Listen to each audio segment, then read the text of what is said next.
Hello guys, আসসালামু আলাইকুম। আপনারা সবাই কেমন আছেন? আশা করি ভালো আছেন। আবার চলে আসলাম আমরা তিনজন ঝালমুড়ি খেতে। তো এখন মামার দোকানে যাব।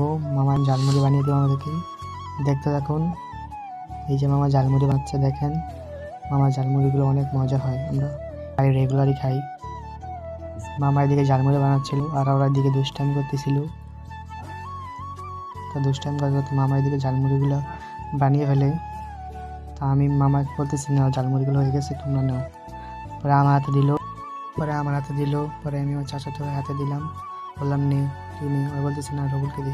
পরে ওই নিল। তারপর মামা বলতেছে না, আরেকটা হয়ে গেছে, এটাও নিয়ে যাও।